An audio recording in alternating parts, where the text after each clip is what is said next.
Bom, a gravação está iniciada. Vamos dar início aqui à nossa reunião com a Dani Maiolini. Mais uma vez, Dani, prazer estar com você aqui, que tanto fez já pelo nosso grupo e, enfim, continua fazendo. E seja bem-vinda. Obrigada, Renan. É um prazer muito grande. Não sei se agora já sou eu começando ou se você vai fazer alguma introdução, mas de início queria dizer que é um prazer enorme estar aqui com vocês. Que é isso, né? A gente já até conversou bastante disso aí, que você esteve onde a gente está hoje e fez a gente desenvolver e conseguir o sucesso que eu diria que a gente tem hoje, vem desde lá de trás, é a inspiração para nós aí, Dani. Ai, pelo amor de Deus, eu me alegro muito, de verdade. Antes de entrar aqui no que a gente tem para discutir, é muita coisa, eu queria reforçar uma coisa que eu acho que vocês já sabem, mas é sempre bom. Chega uma pessoa idosa de fora, que não é tão de fora, porque, enfim, eu já sentei nesse banco aí. Mas, assim, esse lugar que vocês estão é muito interessante, porque é um lugar onde vocês, ou a maioria de vocês, ainda não está completamente imerso nas demandas do dia a dia. E que são demandas que dificultam muito que a gente seja capaz de ter um olhar mais à frente sobre o desenvolvimento da área, sobre coisas que precisam ser refletidas sobre a área, sobre academicamente os conceitos aplicáveis ao esporte, a quem pratica isso, a quem faz disso no meio de trabalho. A gente está tendo uma legislação novinha, né, sendo publicada agora, cujos vetos estão sendo desvetados ou revetados, e aí toda essa discussão é uma discussão que pode ser mais aprofundada ou mais rasa, a depender também da qualidade técnica das pessoas que estão envolvidas nisso. E o lugar onde vocês estão é um lugar que permite que vocês estabeleçam as bases dessa qualidade técnica que vai ser muito importante, se já não é, no dia a dia de vocês, será certamente no futuro. Então, me alegro muito de estar aqui, é uma honra de verdade. Saudades dos bancos da Vetusta. Então, agradeço muito o convite de vocês. É, Assim, eu separei aqui um material que é um material que eu costumo dividir, enfim, em diversas aulas que eu dou e tal, mas como aqui a gente está num ambiente um pouquinho diferente, eu também queria deixar vocês completamente à vontade e também por conta do tempo, para me interromperem e fazerem quaisquer perguntas que vocês entendam necessárias, porque não necessariamente a gente precisa seguir esse caminho linear. E aí, até antes de começar, queria dividir com vocês um pouco da minha linha de pesquisa que aconteceu na UFMG, porque ela dá muito tom de tudo aquilo sobre o qual eu vou conversar com vocês futuramente. Então, assim, desde quando eu estava lá na graduação, eu sempre tive uma inquietação muito grande lá na graduação, né? Aí, na graduação, sempre tive uma inquietação muito grande relacionada a como a gente tem muita tranquilidade de atribuir uma característica especial a um contrato de trabalho, quando esse contrato de trabalho fala sobre a profissão esportiva, e regra geral, claro que isso vem mudando, também sempre me trouxe um desconforto muito grande pensar que normalmente esse carimbo da especialidade vinha para justificar uma flexibilização de uma proteção que era uma proteção mais ampla, uma proteção mais rigorosa que vinha da legislação trabalhista. Então, de começo, era sempre assim, todo mundo tem direito adicional noturno. Não, esses não. Por quê? Não, porque eles são especiais. Mas todo mundo tem direito a hora extra. Mas e esses? Não, esses não, porque eles são especiais. Normalmente o contrato ele é indeterminado. Não, mas esses aqui são especiais, é determinado. Então, o que, de maneira acadêmica e técnica mesmo, qual era a definição dessa especialidade e o que justificava que aqui e ali a gente, muito embora adotando de maneira subsidiária a regra geral do contrato de trabalho, escolhesse o que nesse caso específico não se aplicaria porque a profissão demanda ou demandaria que a gente tivesse um tratamento diferenciado. Então, essa pesquisa, vou até parar de compartilhar, só porque está conversando um pouco ainda, mas essa pesquisa começa com essa vontade de definir a especialidade dessa profissão, e eu estou dividindo isso com vocês porque eu ainda acho que isso é um tema muito relevante, porque aqui e ali a gente tem novas legislações sendo propostas, novas regras sendo editadas, e essas regras elas precisam estar justificadas em alguma coisa muito sólida, que é a especialidade dessa profissão, já que a gente está falando de contrato de trabalho. Então, foi uma pesquisa que começa na graduação, tentando entender por que a flexibilização acontece, o que de especial essa profissão traz para justificar todo um regramento novo aplicável a ela. Não é qualquer profissão nessa vida que merece uma legislação própria, não é qualquer profissão que merece toda a cadeia associativa do ponto de vista regulamentar, privado, que dedique investimentos para dizer quanto tempo um contrato vai durar. Então, isso é muito relevante. E então entender o que é essa especialidade e a partir dessa especialidade, quais são as consequências práticas disso, tanto na legislação quanto no dia a dia do contrato de trabalho. E um pouquinho mais à frente, isso já vem das pesquisas já no mestrado, porque uma das minhas conclusões foi que, regra geral, essa especialidade ela é alegada por quem elabora os regulamentos e porque normalmente ela vem mesmo em prejuízo do atleta ou da atleta, que ainda são, tirando ali alguns casos muito excepcionais, ainda são a ponta mais fraca desse relacionamento, porque que normalmente a flexibilização vem em prejuízo dessas pessoas, e aí já passa muito mais por um lugar de quem é que está elaborando essas leis, quem é que está elaborando esses regulamentos, e por que não são os atletas.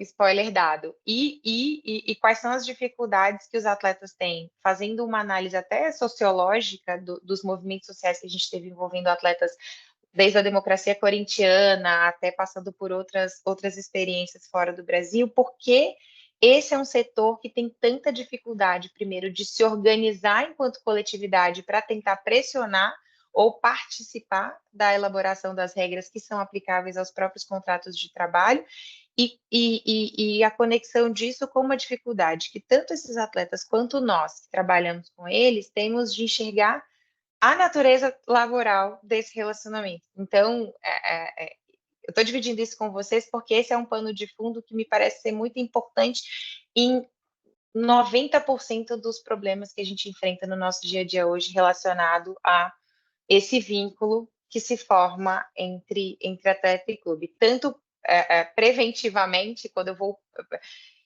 entender qual é a regra aplicável a isso, quanto na execução do contrato de trabalho, quanto na solução das disputas que saem do encerramento desse contrato. Feito esse pequeno à parte, e me apresentando aos que não me conhecem, eu sou advogada hoje do outro lado do balcão, principalmente, então estou aqui falando do quão prejudicados, regra geral, os atletas são nesse relacionamento, e hoje eu represento preponderantemente clubes. Isso não significa que eu tenha mudado de ideia, aliás, pelo contrário, acho que é uma oportunidade de dividir com os clubes para os quais eu trabalho essa preocupação e, eventualmente, de propor mudanças e de propor melhorias na condução de determinadas situações em que há uma vulnerabilidade muito maior do jogador, por exemplo, no caso de lesão. Mas é isso, dividindo isso com vocês, estou aqui no CSMV há alguns anos já, e trabalhando com departamentos de futebol principalmente, mas também em operações de investimento para constituições de SAF. Trabalhei não sei quantos cruzeirenses a gente tem na casa, mas trabalhei na constituição da SAF do Cruzeiro e ainda estou com eles lá, para que vocês tenham também a liberdade de me fazer perguntas não exatamente relacionadas ao nosso tema aqui, mas que vocês acreditem que pelo meu dia a dia eu seja capaz de alguma maneira, trazer alguma informação que seja relevante para vocês. Ok, isso dito, algum comentário? Gente, pelo amor de Deus, é terrível o silêncio sepulcral da sala virtual, então fiquem muito à vontade para fazerem qualquer comentário já de antemão. A gente fala bastante aqui também no meio da reunião, Dani, mas eu queria pedir para o pessoal também que quisesse perguntar, para levantar a mão. Já é um esquema que a gente faz aqui no grupo, é comum, e aí eu vou chamando um por um. Se não quiserem falar também, que é o ideal, mas se não quiserem, podem mandar no chat que a gente fala com a Dani e repassa as perguntas de vocês. Tá bom? Por favor, é isso. Então tá, então começando aqui a dividir com vocês o que eu tinha preparado para hoje, sem prejuízo, enfim, de outros caminhos que a gente possa tomar juntos aqui, é sempre muito útil. A ideia é dar um overview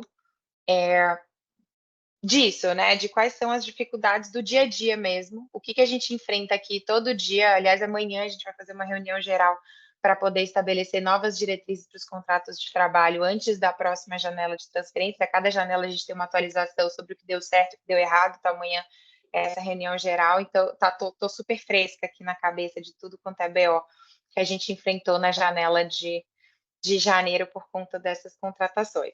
Mas aqui, começando com vocês, essa pergunta ela é sempre muito relevante, porque daqui partem todas as consequências, tanto na regra, quanto nos contratos privados que a gente vai celebrar, quanto nos eventuais litígios que a gente tenha na FIFA ou na CNRD, decorrentes desse vínculo, que é o vínculo de trabalho entre clube e atleta. E ele parte da premissa que existe uma pergunta, por que o contrato de trabalho é um contrato especial? E ele é especial por conta disso aqui. Eu acho que a gente consegue enumerar poucas profissões. Esse aqui é um quadro da FIFPRO. A FIFPRO é a Associação de Representação Internacional de Atletas. E eles sempre divulgam materiais bastante interessantes. E aqui eles divulgam aquilo que a gente vai ter a oportunidade de ver em pouquíssimas ou talvez nenhuma profissões ao redor do mundo. E vejam que é um material produzido por alguém num outro país, falando de um outro contexto de trabalho, mas que se aplica de maneira uniforme em qualquer lugar onde o esporte, e aqui preponderantemente o futebol, que é de onde eu falo, é explorado economicamente. Então, aqui a gente vê tudo que impacta diretamente para tirar o futebol, especificamente, mas o esporte de maneira geral, desse lugar de um contrato de trabalho comum. Então, além de eu ter, né, para a formação de um vínculo de trabalho, a necessidade por uma prestação de serviço, né, esse caráter contraprestativo da relação.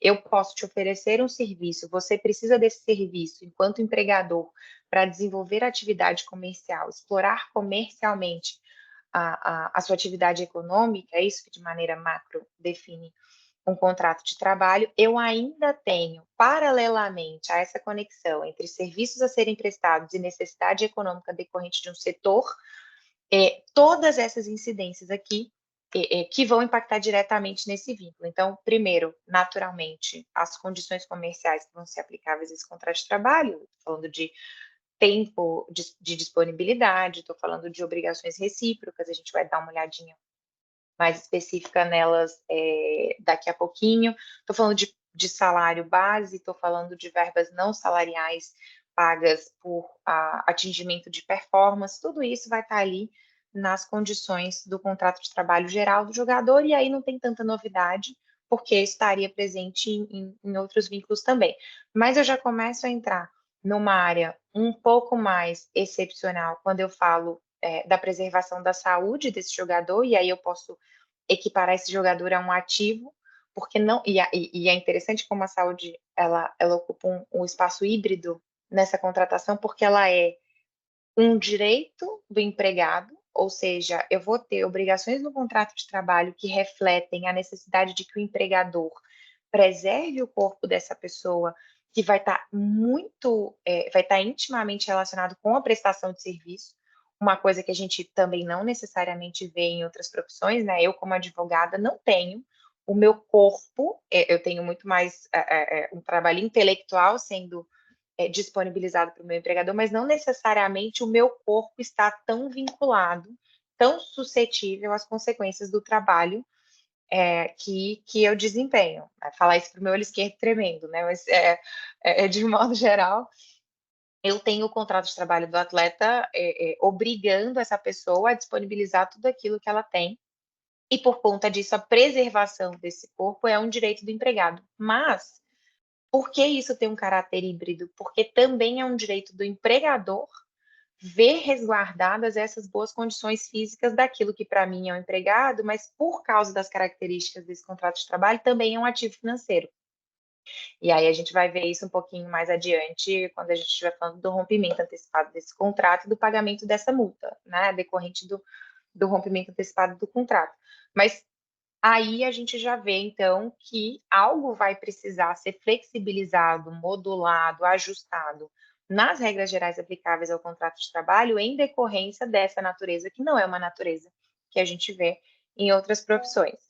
Paralelamente a isso, existe também uma necessidade relacionada ao desenvolvimento técnico dessa pessoa, ou seja, eu tenho que dedicar pessoas para proporcionarem a ele ou a ela uma capacidade técnica muito importante, porque isso também está diretamente relacionado ao valor que eu atribuo ao trabalho que é desempenhado e ao upside que o clube tem na contratação dessa pessoa. Quais são os limites, falando aqui de player influence, né? E aí essa pessoa já como um símbolo social, que também impacta muito no contrato, na execução do contrato de trabalho. Quais são possíveis limites que eu, enquanto clube, posso pôr sobre a personalidade desse jogador ou dessa jogadora quando essa pessoa representa a minha marca? Então, será que a gente está falando aqui de uma restrição que pode ser aplicada fora do horário de trabalho, por exemplo, sobre manifestações públicas, sobre opiniões políticas, sobre regra geral, a gente tem um limite muito claro estabelecido ao empregador relacionado ao empregado, que não deve extrapolar o ambiente de trabalho. Se eu trabalho aqui no escritório e eu tenho a vontade de expressar publicamente uma opinião pessoal e faço isso, guardadas algumas regras de bom senso, o escritório de advocacia tem pouca ingerência, ou deveria ter pouca ingerência sobre aquilo que eu verbalizo na qualidade de pessoa física e não de pessoa jurídica. No caso especificamente do esporte e do futebol, porque o futebol assume um caráter social muito importante e porque a marca do clube é um ativo que está muito conectado com o ativo da marca do jogador, o empregado também é uma marca em si mesmo, eu tenho aqui alguns limites, algumas preocupações que são preocupações diferentes daquelas ordinariamente tratadas em contratos gerais, né, de trabalho. De novo, também relacionada à pessoa do atleta, uma preocupação que a gente já vem vendo, ruim ficou essa frase, a gente já vê em outros setores, que é relacionada a regras de anticorrupção, regras de compliance, regras de integridade pessoal da pessoa que trabalha, e no caso do esporte, naturalmente, isso está relacionado a preocupações de match fixing e antidoping. Então, especialmente nesse contrato de trabalho, eu não posso deixar de ter regras que, primeiro, impeçam essa pessoa de cometer atos que são atos proibidos pelas regras do jogo, ou que podem, de maneira injustificada ou ilegal, não autorizada, impactar no resultado da partida. Então, também algo que está diretamente relacionado com a profissão e que precisa ser, de alguma forma, não só mapeado, antevisto a relação, mas endereçado nas cláusulas contratuais e cujas consequências também precisam estar pré-estabelecidas, porque o sistema por si só não é suficiente para endereçá-las. Haja vista, por exemplo, os casos, né, que decorreram da deflagração da Operação Penalidade Máxima no ano passado e que deixaram muito clube de cabelo em pé, os que a gente atende, inclusive, porque a gente precisou chegar em 2023, 2022, 2023, para começar a endereçar nos contratos de trabalho quais seriam as consequências aplicáveis a atletas que estivessem sendo investigados. Veja que eu não estou dizendo que alguém já foi penalmente criminalizado numa decisão transitada em julgado, aí sim eu tenho um tratamento específico dado pela Justiça do Trabalho, mas que estão sendo investigados e que o simples fato de estarem sujeitos à investigação já poderia, primeiro, suspendê-los do exercício da profissão e, segundo, trazer um dano irreparável à imagem do clube. Então, como é que eu trato essa pessoa aqui dentro? Eu suspendo essa pessoa e aí eu deixo de pagar o salário, mas por quanto tempo eu posso mantê-la suspensa? Eu rompo antecipadamente esse contrato de trabalho, mas e aí? Eu jogo fora esse ativo futuro que eu tenho, que poderia vir de uma venda desse jogador ou dessa jogadora? Então, de novo, uma situação que dificilmente eu vou ver em outros tipos de relações laborais. Se eu tenho um alto executivo, uma alta executiva de empresa que viola alguma regra de compliance ou alguma regra de anticorrupção, eu posso dispensar por justa causa essa pessoa, buscar uma indenização e a coisa está resolvida. E no contrato de trabalho desportivo, tem uma situação ali um pouco estranha em que isso não é ou não deveria ser a minha primeira opção, porque nesta opção o clube é o maior prejudicado. E aí, assim, para a gente não precisar entrar em todos esses itens aqui, eu queria visualmente demonstrar para vocês que, bom, temos aqui uma série de situações que impactam diretamente nesse contrato de trabalho e que, porque precisam ser endereçadas, justificam a gente colocar esse asterisco de isso se trata de uma profissão especial. Em termos práticos aqui, no nosso dia a dia, falando nacionalmente agora, vejam que a gente tem aqui, né, todas essas condições que eu já mencionei e ainda algumas outras acessórias, como, por exemplo, a preocupação com o endereçamento do pós-carreira dessa pessoa. A gente está falando de uma carreira que é curtíssima, porque o impacto físico sobre a pessoa que trabalha é absurdo, e aí existem pesquisas, inclusive, que demonstram, que eu acho muito interessante, que a vida útil, né, falando do ponto de vista da utilidade, como do trabalho como sinônimo de utilidade, o que não é uma caracterização excelente, porque a gente tem utilidade fora do trabalho, mas isso é uma outra discussão. A vida laboral útil dessa pessoa no futebol especificamente, ela é muito menor, inclusive, do que em outros esportes, porque o desgaste físico, especificamente nessa modalidade, é muito grande. E aí também uma coisa que eu acho interessante assinalar para vocês é que também em decorrência de todas essas especificidades na contratação, a gente vai ter uma especificidade que não vai dar tempo da gente tratar aqui, talvez vocês tenham aí um encontro só sobre isso, que é um endereçamento específico para a resolução de disputas decorrentes desses contratos. Então, não é à toa que a gente foi obrigados a criar uma Câmara Nacional de Resolução de Disputas aplicável ao futebol, e é possível que a gente já tenha em outras modalidades, mas porque são tantas as interferências e são tantas as especificidades incidentes sobre isso, que também na hora de dissolver esse contrato e de resolver alguma coisa que seja relacionada a ele, eu preciso também ter criado um ecossistema em que eu tenha árbitros. No nosso caso, é um ecossistema que está mais próximo à arbitragem do que ao endereçamento judicial de demandas, que tenham a capacidade de entender todas essas valências e de com agilidade e com especificidade, endereçar os problemas decorrentes dela. Dani, desculpa a interrupção, só para Não, por favor, comentar diga. que vai ser um adendo importante, o pessoal está com isso bem fresco na mente, porque nossa última reunião foi justamente sobre a Com o CNRD Beto, né? com o Beto Barraco, sim. Ah, então pronto. Então o pessoal já sabe mais ou menos do que você está falando. E outra coisa também que eu queria passar é que o João Luiz está com a mão levantada. E aí, Por João, tudo favor, bem? João. Boa noite, João. Fica à vontade.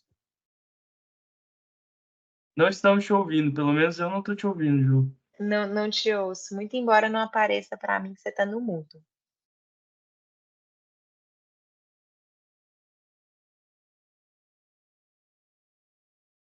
Vai digitar. Ah, tá, boa. Ok, a gente lê assim que você digitar. Eu vou esperar, porque senão ele não perde o fio da meada. Mas só falando sobre essa questão da não só a CNRD, não sei quando vocês entraram nisso, mas a relação entre a CNRD e outros mecanismos de resolução de disputas, por exemplo, o judiciário, por exemplo, uma reunião, uma concentração de execuções, por exemplo, uma recuperação judicial. Então, o grande desafio aqui está em estruturar um sistema que seja capaz de lidar com esses litígios, que são litígios muito específicos, mas ainda assim que se conecte com as ferramentas que o Estado brasileiro e a nível internacional, que as entidades administradoras da modalidade estabeleçam para esse mesmo fenômeno. Porque se eu ignoro esse relacionamento, eu corro o risco de ter uma decisão judicial anulando, por exemplo, um procedimento administrativo na CNRD.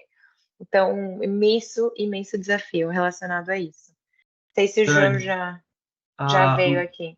O João está digitando ainda, mas a Sofia deixou uma pergunta por enquanto aqui no chat. Vou ler para você, pode ser? Tá bom, claro, por favor. Bom, Sofia, boa noite. Todas as especificidades se aplicariam aos jogadores de base, mesmo o vínculo deles não podendo ser trabalhista devido à idade?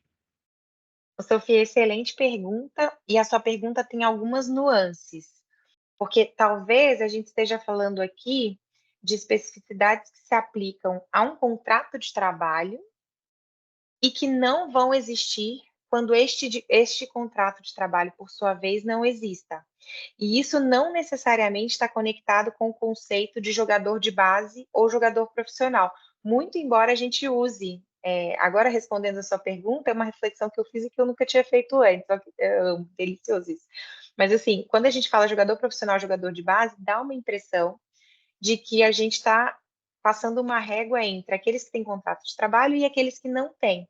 E, na verdade, o conceito da base está muito mais relacionado à formação de jogadores. E é possível que um jogador de base, ou seja, um jogador pertencente a uma categoria sub-17 ou sub-20, já tenha um contrato profissional de trabalho.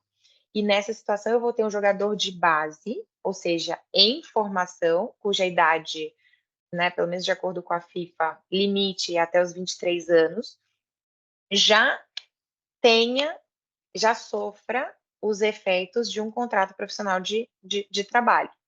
Então, respondendo a sua pergunta de maneira mais lógica, sim, é possível que essas especificidades decorrentes da existência de um contrato de trabalho se apliquem a jogadores de base, porque é possível que jogadores de base já tenham assinado um contrato profissional de trabalho a partir dos 16 anos, mas não necessariamente isso vai acontecer. E aí, quando esse jogador que até os seus 23 anos não celebrar um contrato de trabalho, realmente eu vou ter um tratamento outro para essa pessoa, que é o tratamento de atleta amador. Então, aí, algumas coisas que eu vou falar aqui, sobre as coisas eu vou falar com vocês, e eu vou focar nas consequências da existência do contrato de trabalho, no caso dos atletas ou das atletas amadoras, em formação, sem contrato de trabalho, isso não vai existir. Ficou claro? É, Dani, a Sofia deve mandar aqui, se for claro, mas imagino que sim. Antes de ler a pergunta do João, o Gabriel tinha separado, vou até pedir licença, João, o Gabriel tinha Uhum, separado uma pergunta que muito tem a ver com isso que você acabou de responder, por isso vou chamar uhum, ele para perguntar aqui antes. por Fala aí, favor. Gabriel. Gabriel que é monitor nosso também, só apresentando. Estão me Maravilha. ouvindo bem? Tamo, pode Sim, falar. Sou o Gabriel, sou um dos monitores do GED, é um prazer. Eu, Prazer, Gabriel. mediante a pergunta que foi feita aí, eu até falei com o Renan aqui para pegar o gancho, que eu queria saber um pouco dessas dificuldades que é essas negociações de contrato e esse cumprimento contratual desses atletas que são considerados grandes promessas e por conta da idade, né? Igual a gente tem os exemplos recentes aí do caso do Endrick, do próprio Estevão, recentemente agora do Palmeiras, que essas nuances, essas especificidades que você está citando aí, queria ver quais são as maiores dificuldades quando a gente vai fechar esses contratos, né? E embora envolva valores milionários e para, né, muitas das vezes atletas de 15, 16 anos ainda nesse processo de formação, aí é isso. Olha, a primeira grande dificuldade que a gente vê está relacionada ao fato de que essas promessas, elas são identificadas como promessas ou como grandes jogadores em potencial muito novos. E aí, no D0, você já tem um problema que é como assegurar futuramente o investimento atual que está sendo feito na carreira dessa pessoa.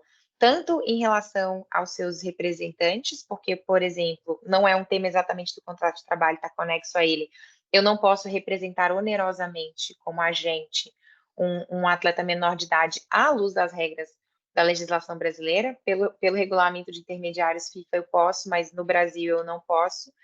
E também o clube tem uma idade agora a partir dos 12 anos, a gente já tem o início da formação esportiva, mas quanto mais novo, mais nova esses atletas, menor, mais frágil é o vínculo que eu posso fazer com eles e, portanto, mais frágil é a possibilidade de ganho futuro. Então, o desafio no D0 é, primeiro, como garantir a essa pessoa uma representação qualificada, porque no Brasil eu não posso ter uma representação onerosa. E aí eu faço o quê? Eu represento. Quem é que vai querer representar esse atleta ou essa atleta? E daqui a 4 anos, quando ele, né, ou 6 anos, quando um contrato puder ser celebrado onerosamente, receber, ficar esperando tanto tempo assim para receber. Isso deixa esses jogadores ou essas jogadoras suscetíveis a uma negociação individual com o clube, e aí eu estou falando de um departamento jurídico estruturado contra uma família e um sonho. Então, essa é a primeira dificuldade que a gente enxerga. A segunda, do lado do clube agora, então eu vou investir num jogador que tem 12 anos. Eu não posso fazer um contrato profissional com esse jogador ou com essa jogadora. E por que seria interessante para mim fazer um contrato profissional? Porque só o contrato profissional me garante que, se eu romper antecipadamente esse vínculo, eu vou ser indenizado por isso. Se eu estiver falando de um contrato amador, ou seja, e esse contrato profissional só pode ser feito a partir dos 16 anos. Então, antes desse período, eu posso fazer um contrato de formação, mas é um contrato que me traz um teto muito menor de indenização futura, se no final o atleta ou a atleta não se profissionalizarem no meu clube. Então, também essa dificuldade de de assunção de risco por parte do clube num momento em que ele não tem a segurança do retorno financeiro. E aí, junto com isso também, a gente começa a ter alguns direitos e obrigações decorrentes do próprio contrato de trabalho. Então, por exemplo, é um atleta que é novo, uma coisa que no Brasil a gente não tem cultura de fazer, mas no exterior, por exemplo, na Espanha, já se usa muito.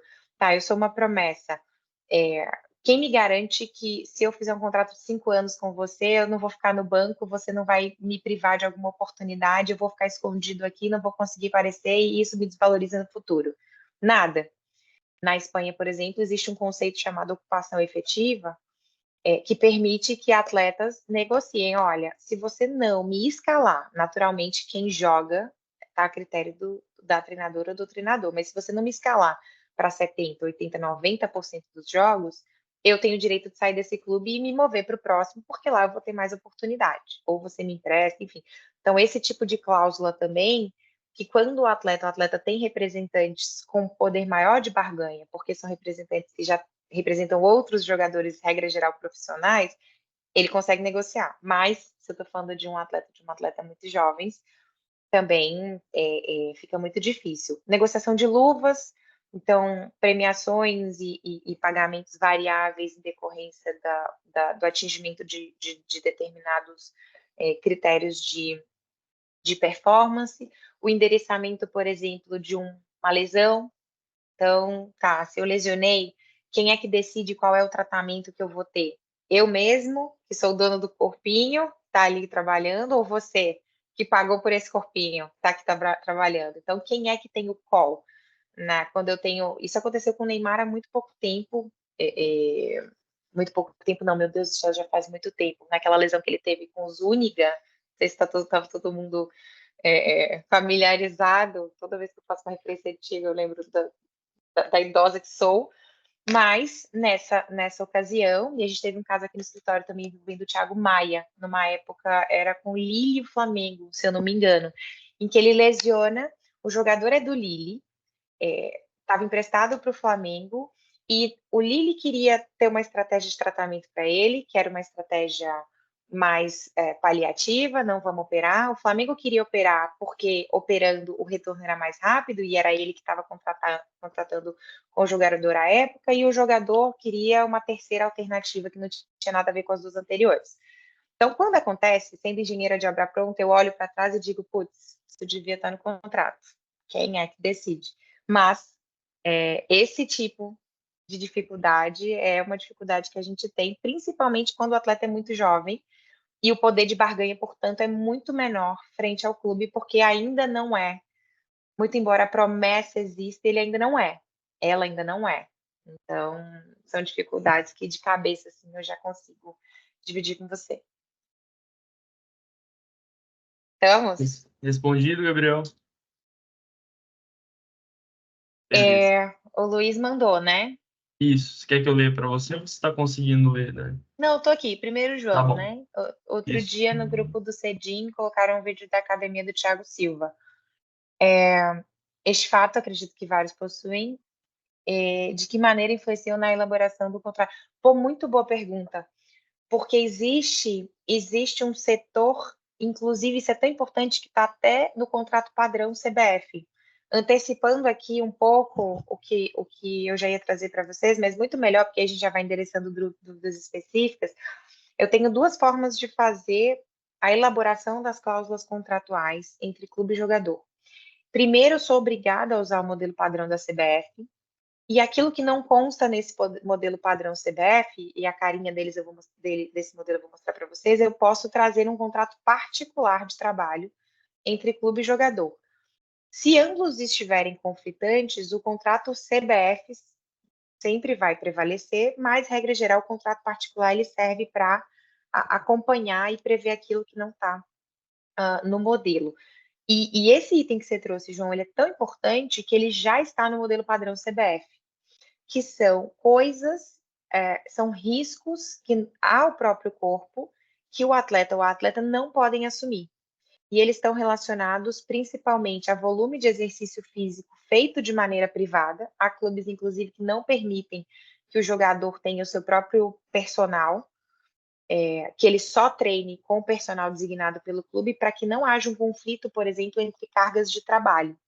Lembra que eu falei para vocês que o futebol, especificamente, ele tem a menor vida laboral útil comparado a outros esportes? Isso está diretamente relacionado ao volume de carga ao qual o corpo está sujeito. Primeiro, porque o nosso calendário é ridículo, o volume de jogos do calendário brasileiro, especificamente, é uma coisa que ninguém crê quando vê, e principalmente quando vem de fora. Enfim, não sei como a gente vai endereçar isso, porque aí passa por uma discussão sobre se acaba com o estadual, não acaba com o estadual, muda o estadual, isso aí enfim, uma outra discussão na qual não vou entrar, vocês vão ter que chamar alguém que vai ter coragem de falar sobre isso, mas por conta do volume da carga de trabalho. Se eu não tenho uma estruturação muito bem feita deste volume, eu acabo lesionando o meu jogador. E aí, há clubes, primeiro, que não permitem que atletas façam atividades físicas que não sejam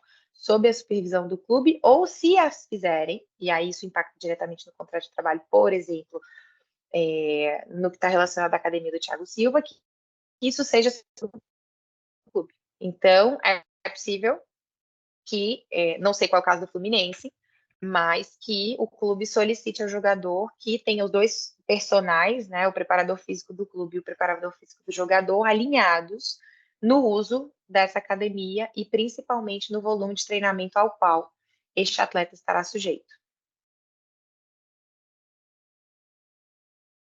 Beleza? O João fez joinha com a mão ali. Eu tô vendo ele aqui. Tá vendo ele? Aqui a gente também tem o Luiz, né? Posso pular para o Luiz aqui já? Pode ler se você quiser, Dani, responder já. Existe uma dificuldade de encontrar um modelo de contrato ou de visualizar um contrato real. Eu vou mandar para vocês um contrato real.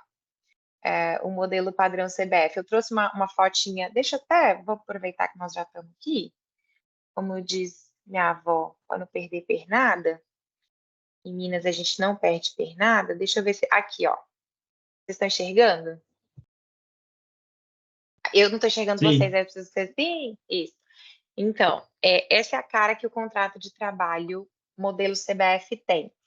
Para baixo disso, e eu posso mandar para vocês o formulário, não sei quem que era o abençoado aqui, que estava valendo 60 milhas na transferência internacional, mas eu posso mandar para vocês para que vocês tenham acesso não só a essa primeira parte, que é uma parte padrão, mas também às cláusulas padrão.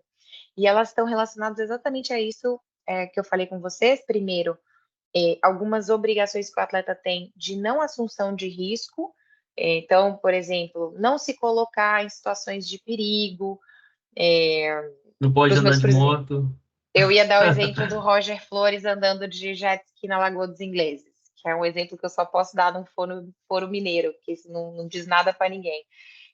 se eu não estiver aqui entre os meus. Mas esse tipo de situação, que era uma super questão, né, lá na época, vem do fato de que é parte das cláusulas padrão da própria CBF eu não poder me colocar em situações de risco. Adicionalmente a isso, que tipo de cláusula eu vou ter? Valores mínimos para remuneração, vou ter também qual é o endereçamento dado para situações de lesão. Então, um afastamento superior a 90 dias, permite a suspensão do contrato de trabalho sem pagamento de salários, encaminhamento ao INSS.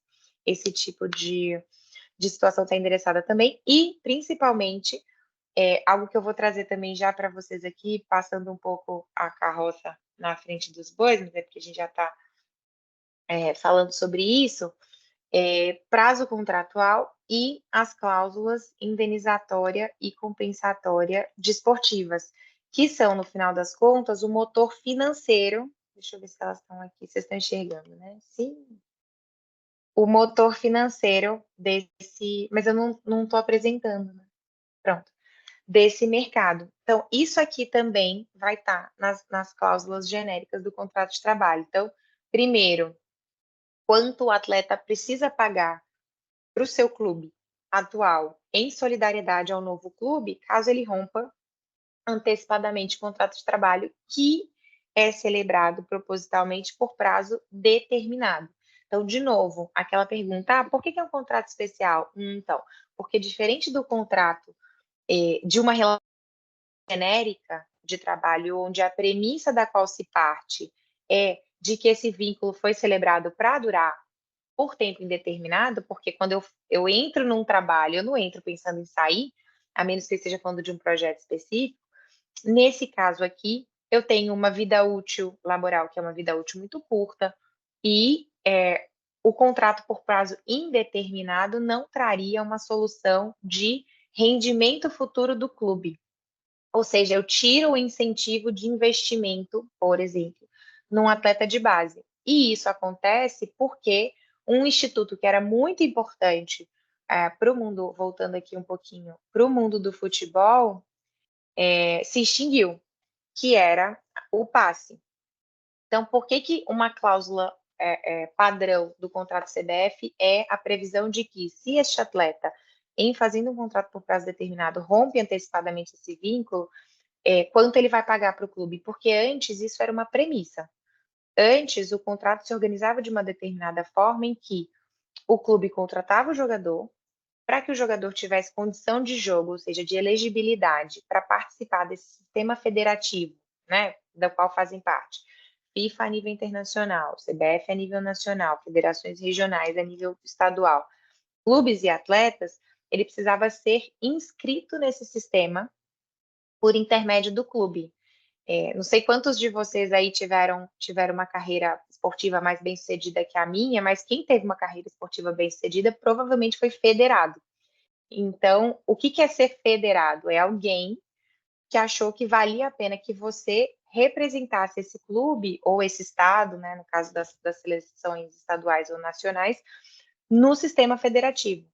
E, antigamente, antes da extinção da lei do passe, a contrapartida para o clube, para que ele te inserisse nesse maravilhoso mundo federativo, era de que você só poderia sair desse clube, ou seja, só poderia romper este contrato, que à época era um contrato necessariamente de trabalho, se pagasse um valor que também este clube, de maneira discricionária, ia estabelecer. Porque aí o clube pensava assim, bom, eu tenho 11 camisas. Para eu dizer que alguém vai representar uma dessas 11 camisas e elas valem muito, porque no final eu tenho todo o valor do meu clube, da minha história, da minha marca, dividido por 11, e eu tenho só 11 pessoas que podem pegar uma parte disso e se beneficiar disso, encostar um pouco em toda essa mística da qual o futebol faz parte, eu digo para você, eu te dou isso, eu te coloco dentro desse sistema, mas para você sair do meu clube, porque eu estou investindo em você, você precisa me pagar um valor X. E esse valor era arbitrado de maneira arbitrária. Como entendeu-se que esse arbitramento, e porque muitos atletas não tinham condição de pagar esses valores para sair, ou porque outros clubes não tinham necessariamente condição de pagar esses altos valores para que os atletas saíssem, a Corte de Direitos Humanos europeia disse, olha, eu entendo que o seu contrato é especial, eu entendo que isso é importante para você, mas aí você se excedeu.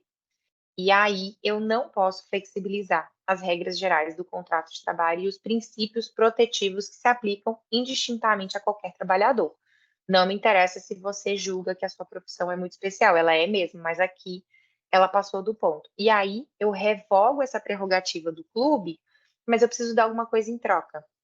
E o que é dado em troca? Então tá, então você não tem mais o direito potestativo de estabelecer arbitrariamente quanto você vai ganhar com o jogador se ele sair do seu clube, mas eu trago para você a previsão de que todo contrato de trabalho vai ser feito por prazo determinado, e caso esse contrato de trabalho seja rompido antecipadamente, eu tenho como cláusula obrigatória do contrato de trabalho, e aí a gente volta aqui para a carinha do nosso contrato de trabalho, exatamente o valor que você, clube, vai ganhar se esse atleta ou se essa atleta saírem. No caso de uma transferência nacional, isso tem um limite. No caso de uma transferência internacional, isso não teria limite. Então, isso talvez seja a cláusula mais importante do modelo padrão de contratos de trabalho. Acho que é isso, né? Enderecei Não temos mais perguntas no momento, ou temos? Por favor, fiquem à vontade para trazê-las. Então tá. Então, vou retomar aqui a ordem dos tratores, onde a gente estava, falando um pouco aqui.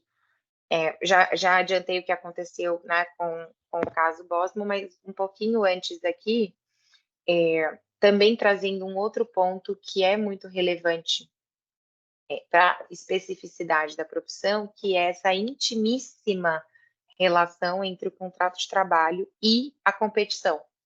Porque aqui eu não só tenho um contrato de trabalho, ou seja, uma relação da qual fazem parte eu, jogadora, você, clube, mas esse contrato de trabalho só existe porque eu tenho um segmento econômico que também é muito específico. Por quê?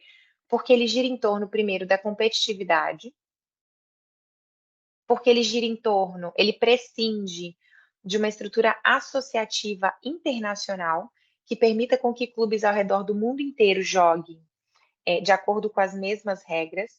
E eu não só preciso permitir que essas regras sejam mais ou menos uniformes, para eu não ter uma discrepância entre o Brasil e a Bélgica e a Bolívia e o Peru, não interessa, mas também eu preciso criar essas regras de uma determinada forma, não só as regras de regulamento propriamente ditas, mas também as regras do contrato de trabalho que incentivem que este produto, que no final é condição vital para a existência do meu contrato de trabalho, seja cada vez mais financeiramente rentável e interessante.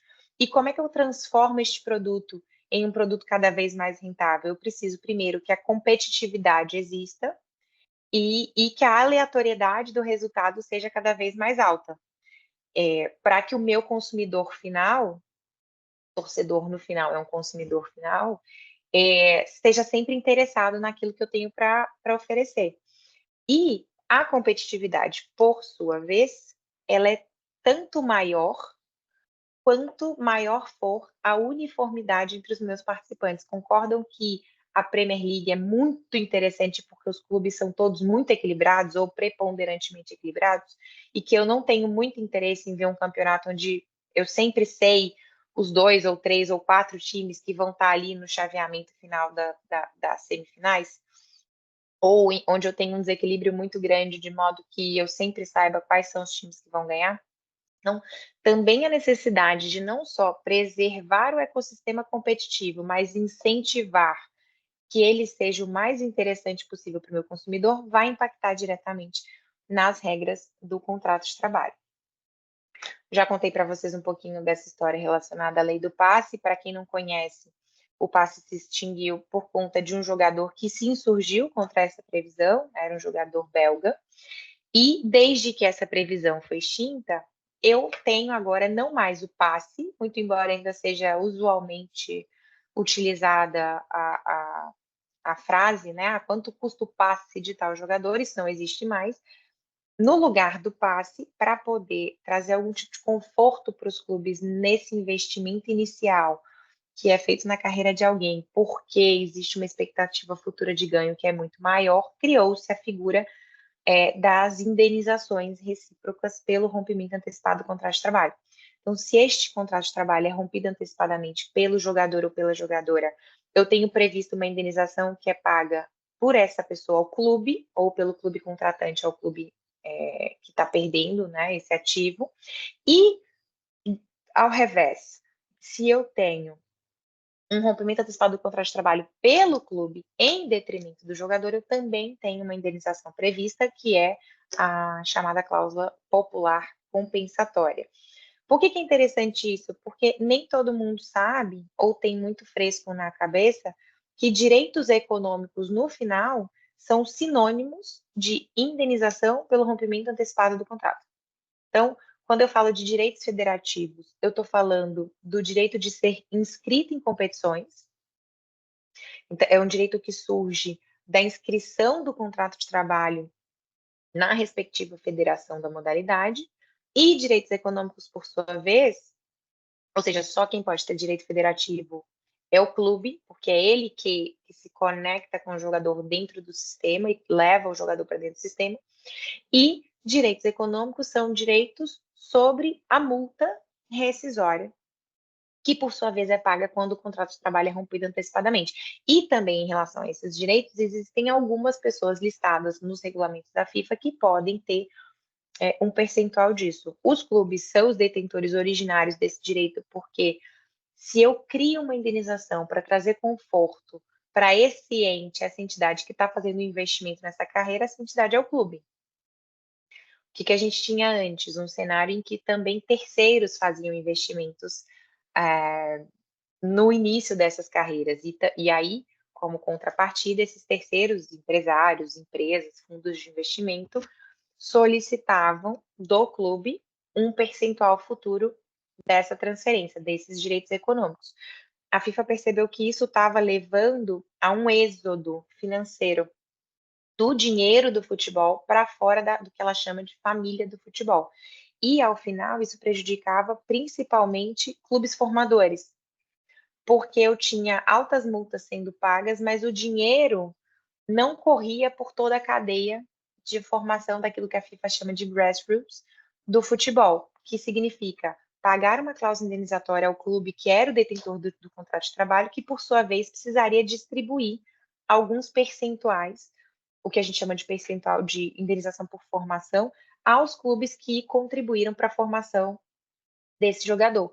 Então, se o percentual da indenização por formação, que é responsável por alimentar toda a cadeia do futebol, desde o clube menorzinho, a um clube de médio porte, a um clube de grande porte, esse percentual incide sobre o valor recebido pelo clube contratante, pela transferência, e este clube deixa de receber parte desse valor porque um terceiro está levando esse dinheiro para fora da família do futebol, isso significa que toda essa cadeia ficaria prejudicada. E a FIFA disse, no mas, não vamos permitir que esses terceiros que não fazem parte da família do futebol tenham direito a esse percentual da multa.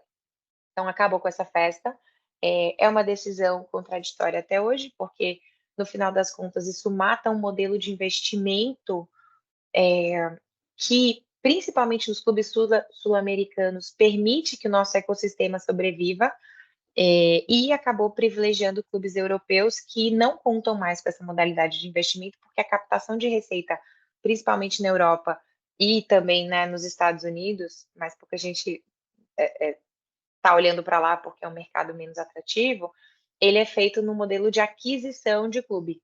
Então, lá, porque eu tenho mais receita e porque os clubes já estão organizados numa roupagem societária, eu não preciso de um terceiro pingando dinheiro aqui no meu clube, num contrato mais ou menos mal feito, porque ele vai ser indenizado no futuro por um percentual de econômicos. Eu tenho um clube que já é uma empresa e esse terceiro vai lá e simplesmente compra uma cota dessa empresa. Quando essa empresa distribui dividendos esses que são formados por receitas tais quais os direitos econômicos, eu não tenho uma violação da regra da FIFA. Então, lá o modelo funciona apesar da proibição. Aqui, porque eu tenho clubes que são preponderantemente organizados de maneira associativa, que impedem que terceiros, o modelo que impede que terceiros façam esse investimento por meio da aquisição de cotas e, portanto, deixem de ser terceiros, porque na verdade eles são sócios do clube, eu fecho a torneira de uma prática que, ao final, acaba por viabilizar a contratação de jogadores, a melhoria desportiva dos times sul-americanos. Então, essa proibição ela foi responsável não só pela edição dos regulamentos da FIFA, mas também pelo aumento da discrepância competitiva por conta do aumento da discrepância da capacidade financeira entre clubes europeus e clubes sul-americanos. Mas no final é assim. Ficou claro, gente? Esse não é um tema simples. Ficou claro, Dani. Inclusive, só um comentário, isso faz parte do tema de pesquisa do Felipe também, o TPO Bank. Fê? Sim. Não sei se você está abordando exatamente essa vertente, mas eu acho ela especialmente interessante. O impacto econômico e desportivo dessa proibição. Na verdade, eu nem comecei muito ainda não, mas é sempre bom ir ouvindo essas ideias aí para quando eu começar a escrever. Isso é meu Maravilhoso. TCC. Você vai me ligar e falar, Dani, eu tenho uma dúvida para o meu TCC e vai ser verdade. Aqui só trazendo aqui de maneira muito visual para vocês, algo que também é responsável por explicar a complexidade envolvida na elaboração desses contratos, a gente precisa lidar primeiro a nível macro. Tem gente que se esquece, mas ela está lá. A Constituição da República, então nada do ponto de vista legal pode ir parar num contrato de trabalho sem que isso esteja de acordo com os princípios e diretrizes constitucionais, por exemplo, o princípio da proteção ao trabalhador. Então, nunca vou conseguir inverter a roda atribuindo para o trabalhador a responsabilidade pelo próprio acidente de trabalho, né? Se eu tenho como princípio constitucional que a responsabilidade pela saúde e segurança do trabalhador recai sobre o empregador, não adianta colocar num contrato de trabalho o contrário. Eu, empregado, assumo toda a responsabilidade pelos danos que eu vier a sofrer no exercício da minha profissão. Isso é nulo, porque vai de encontro a um princípio constitucional que precisa ser levado em consideração. Dentro dessa capa constitucional, a gente tem agora, né, a Lei Geral do Esporte, mas eu trouxe a Lei Pelé também porque ainda está vigente, infelizmente, porque a gente perdeu a oportunidade de ter um diploma consolidado para tratar do esporte a nível nacional. Então, eu tenho, paralelamente, dentro do escopo constitucional, as regras aplicáveis pela Lei Geral do Esporte, também pela Lei Pelé, naquilo que ela não foi revogada pela Lei Geral do Esporte, e ainda está lá, vigente, naquilo que não lhe contrapõe, de maneira subsidiária, portanto, à consolidação das leis do trabalho. E também, de maneira subsidiária, a legislação aplicável à Seguridade Social, principalmente no que diz respeito ao tratamento dado aos acidentes de trabalho sofridos no ou em decorrência de o exercício da profissão. E aí, junto com esse ordenamento, que é um ordenamento estatal, e também reforçando essa característica especial da profissão, eu tenho um ordenamento que é privado, que é fruto do que a gente chama de uma normativa regulatória, ou seja, prevista em regulamentos editados pelas entidades privadas que administram a profissão a nível nacional e também a nível internacional. Então, eu tenho regras de maneira mais genérica estabelecidas pela FIFA nos seus regulamentos, e elas são preponderantemente genéricas porque elas precisam ser aplicadas a quaisquer contextos ao redor do mundo, tanto que a FIFA, quando recebe um procedimento disciplinar ou quando tem lá dentro dos seus tribunais uma disputa envolvendo contrato de trabalho, a primeira coisa que ela faz não é ir na lei nacional aplicável a este contrato de trabalho, é olhar os regulamentos que ela tem, e é por isso que vocês estão vendo a figura aqui do RNR-TAF, especificamente, e um trechinho do Estatuto da CBF, vão pormenorizar todas essas circunstâncias à luz da legislação nacional. Então, um grande exemplo disso que não está exatamente relacionado ao contrato de trabalho, mas de regulamentos a nível macro e micro, eu tenho o regulamento de intermediários de agentes, né, no caso da FIFA, me dizendo que uma atleta menor podem ser representados onerosamente a partir de uma determinada idade, que é a idade que tem como referência a idade de registro desse jogador, aonde ele vai jogar, mas a nível nacional, a minha lei, que é a Lei Pelé, me diz que não. E aí, no meu regulamento nacional da CBF, esse regulamento vai dizer que não, em contraposição, né, ou em complemento ao regulamento da FIFA, porque eu não posso simplesmente desconsiderar a minha legislação estatal.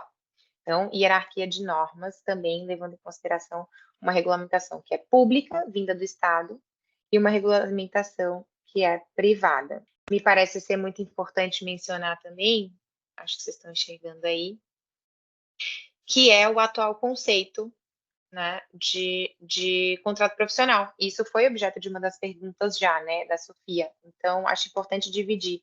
Primeiro, porque esse era um conceito muito criticado na Lei Pelé, era um conceito que atribuía ao contrato profissional a necessidade de termos um contrato de trabalho escrito, primeiro,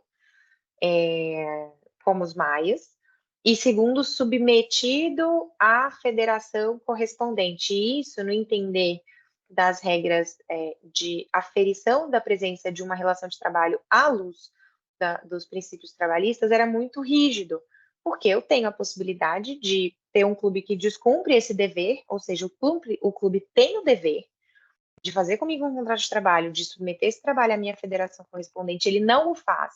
E porque ele não o fez, ou seja, porque ele descumpriu um dever, ele ainda é beneficiado desse descumprimento, não fazia muito sentido, porque eu não teria reconhecido o meu vínculo trabalhista e, portanto, não teria reconhecidas as verbas decorrentes e proteções decorrentes desse vínculo, justamente porque o meu empregador não cumpriu com uma obrigação que lhe cabia. Agora a gente muda um pouco esse conceito, que vira um conceito super amplo à luz da nova Lei Geral do Esporte, que ainda é um conceito interessante, ele traz alguns questionamentos, mas ele é melhor, porque ele é mais abrangente, ou seja, considera-se atleta profissional agora, à luz da LGE, o praticante de esporte de alto nível. Vejam que eu não posso falar de uma atividade que é amadora, eu pressuponho a competição, de novo, fazendo referência a esse caráter híbrido do contrato de trabalho, que ele precisa da competição para existir, que se dedique a essa atividade esportiva de maneira remunerada,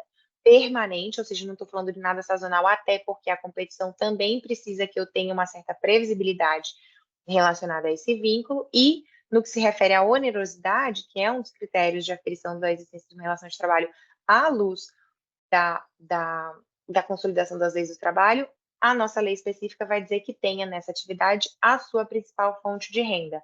Aqui, eu tenho um critério que é sensível, porque não necessariamente num dado momento da minha carreira eu vou ter o esporte como minha principal fonte de renda. Pode ser que eu esteja num clube que me pague muito pouco e que eu tenha uma outra fonte de renda vinda de outro lugar. Então, consequência prática, eu preciso abrir mão dessa segunda fonte de renda para, sabe? É uma coisa meio estranha, mas é assim que o conceito hoje está organizado.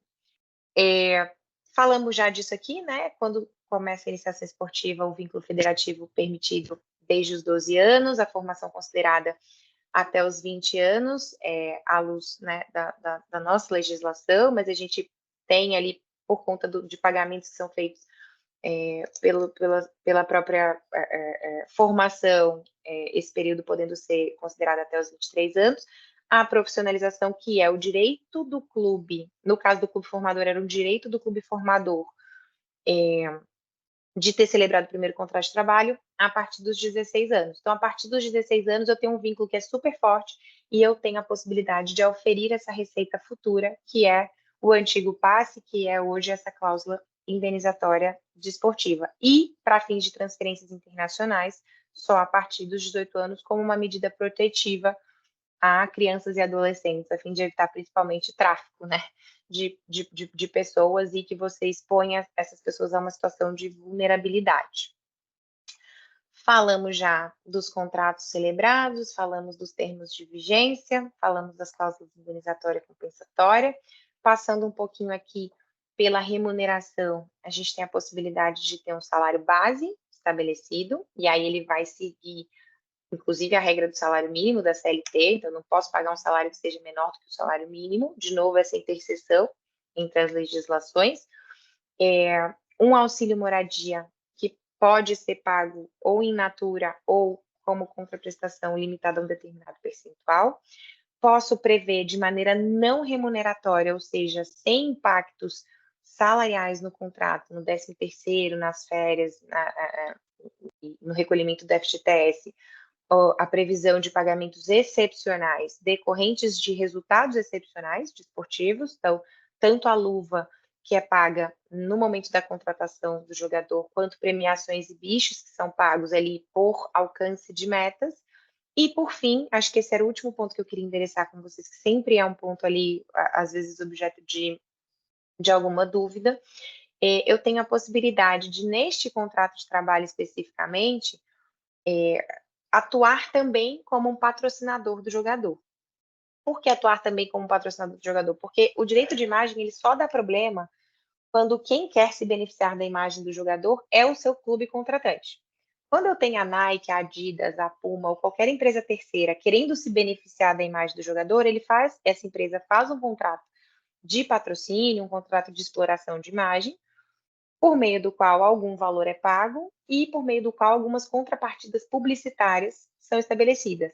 Onde que está a dificuldade? Quando este mesmo contrato é celebrado por alguém que já tem um contrato de trabalho celebrado com esse jogador ou com essa jogadora, a legislação toma o cuidado de não permitir que aquilo que é pago ao jogador ou à jogadora em contraprestação ao seu trabalho, e, portanto, algo que tem natureza salarial e impactos salariais, ou seja, onera quem paga, onera quem recebe de uma maneira específica, que este valor seja transportado para um contrato civil e que, portanto, haja uma fraude nessa contratação. Por meio de um contrato supostamente de exploração de imagem, e que é um contrato que está sujeito a uma carga fiscal menor e a outras consequências que são consequências mais flexíveis, porque são próprias de uma relação civil, que eu tenha retirado de um contrato de trabalho valores que são transportados para um contrato de natureza civil, porque este contrato é menos oneroso,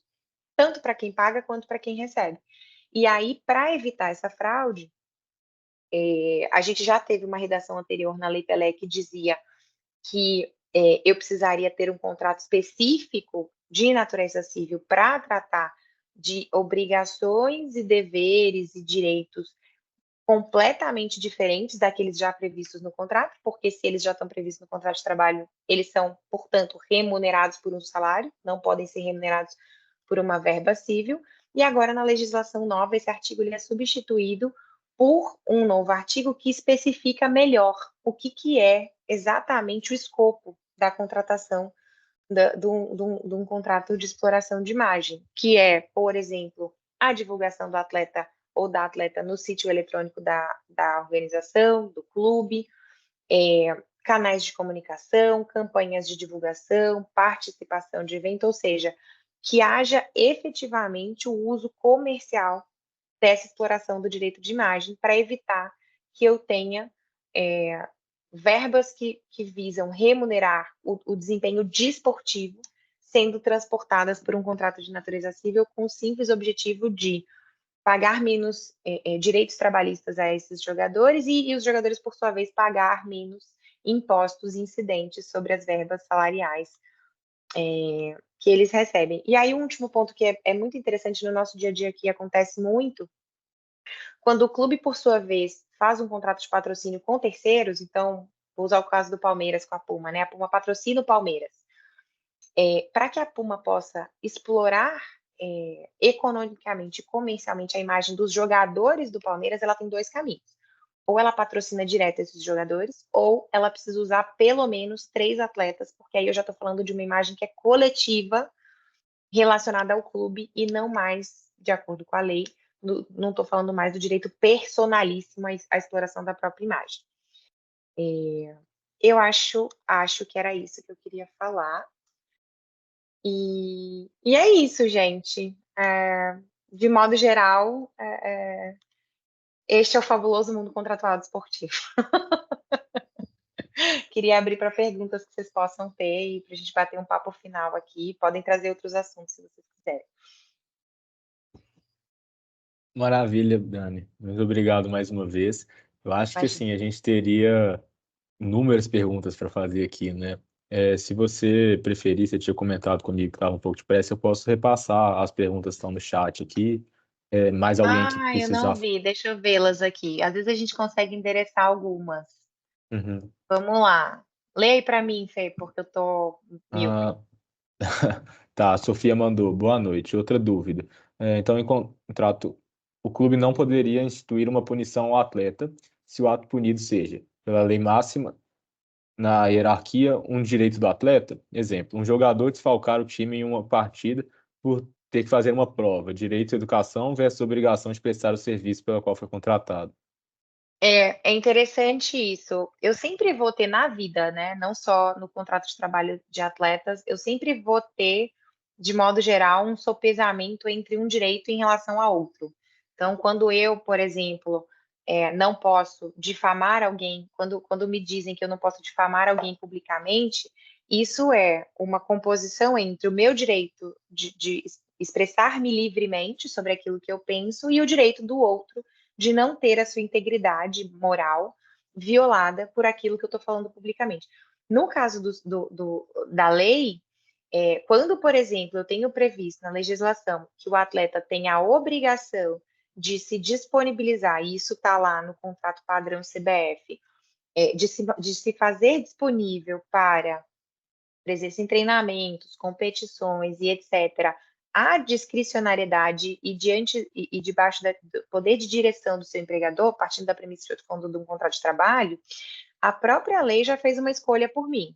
Ela disse, olha, neste caso específico aqui, a sua prova vai ter que ser aplicada em outra hora, porque você tem que estar disponível. Tanto é que os clubes têm aí normalmente parcerias com escolas para que os calendários educacionais sejam adaptados ou coordenados com os calendários de competição. Eles poderiam ser melhor coordenados, porque no final o que a gente tem na prática é a educação sendo prejudicada em detrimento da competição. Mas a lei já fez essa escolha por mim.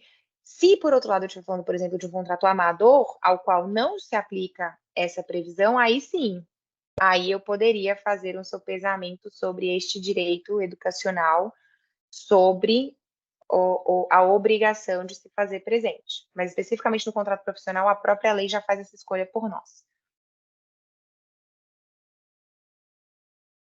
Esclarecido isso? Ficou, Sofia? Bem, enquanto isso, eu vou lendo a outra. E só um recado rápido aqui também. O João enviou para a gente o link do Forms. O pessoal não deixe de assinar mais uma vez.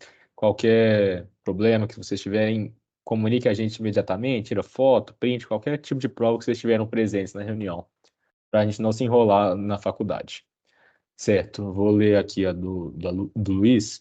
É, Hoje em dia, as jovens promessas são encontradas muito cedo. Com isso, vários clubes realizam contratos cíveis com esses atletas com 11, 12 anos ou com seus representantes legais para que tenham uma segurança. Queria perguntar qual a validade desse tipo de contrato feito com menores de idade, que não caracteriza vínculo trabalhista, mas de certa forma vincula o atleta menor de idade ao clube. Esses são vínculos, por exemplo, eu posso até não estar falando exatamente de um vínculo trabalhista e não seria um vínculo cível, o contrato de formação, que é um contrato mais flexível do que o contrato de trabalho, previsto para uma certa faixa etária e que atribui um certo rol de direitos e obrigações entre clube e jogador neste período específico. Então, não é porque não é um vínculo trabalhista que eu não tenho proteções aplicáveis a essa relação.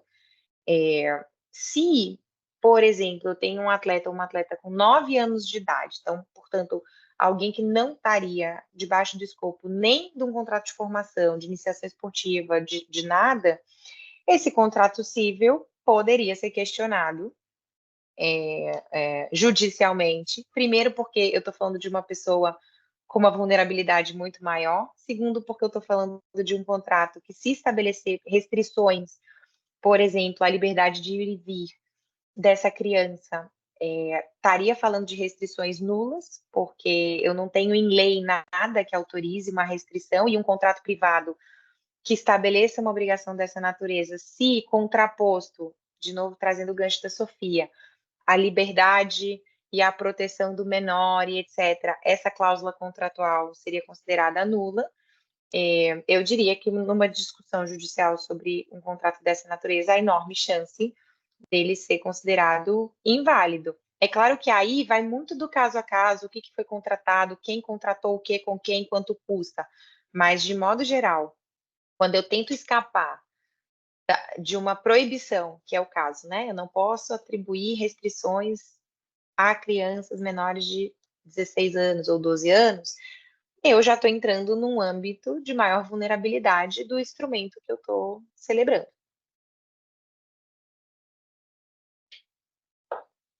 É isso, acho. E tem o Eric, né? Fecha, Eric. Boa noite, Dani. Tá me ouvindo? Claro, loud and clear. Prazer, sou monitor aqui do GED também. Prazer. Uma pergunta breve. Você comentou um pouco por alto assim sobre cláusulas que às vezes prevêem bonificações para o atleta de acordo com o desempenho. Isso acho que é meio comum, né, no futebol brasileiro. Alguma bonificação relacionada a gol, a jogos e tal. Eu queria saber se é possível fazer o contrário, colocar uma cláusula que preveja, por exemplo, uma redução salarial se o atleta tiver uma redução de desempenho ao longo dos anos, alguma coisa do tipo. Se eu estiver falando especificamente de salário, por que se aplicam a esse contrato princípios trabalhistas e por que existe um princípio da irredutibilidade salarial, eu não conseguiria aplicar esse tipo de redução no contrato de trabalho. O que eu poderia dizer é, olha, você, se conseguir lograr estes êxitos, ganhará mais. Mas eu não consigo te dizer que porque meu clube caiu de divisão, que porque eu estou numa situação financeira difícil, exceto se previsto em lei ou, por exemplo, em situações excepcionais, como a gente teve o caso do Covid.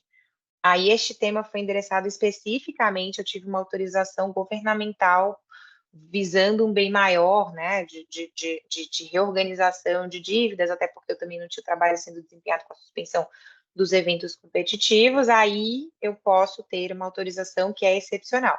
Mas, de modo geral, eu posso aumentar, não posso diminuir.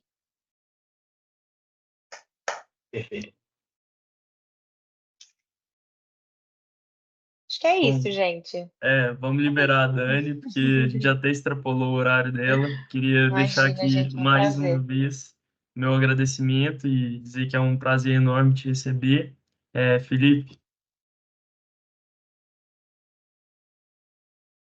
Não, eu já até falei isso várias e várias vezes. Tava na hora da gente chamar a Dani, eu falava isso com o Renan na nossa gestão, assim, nos últimos 2 semestres, tava faltando a Dani aqui, tava faltando a Dani, e, pô, tinha que ter vindo, uma pena que não no presencial, né? Mas acho que foi ótimo e espero contar com vocês mais vezes também, quem sabe. Ai, gente, contem comigo, de verdade. Para o que vocês precisarem, panela só é ruim para quem está fora, clubismo também. Então, filha dessa casa, e não só aos alunos da UFMG, porque eu sei que o grupo ele encampa alunos que também não são só os alunos da UFMG, a qualquer pessoa pertencente a esse grupo, tenham em mim alguém com quem vocês podem contar. boa É noite, isso. pessoal. Beijo grande. Tchau, tchau.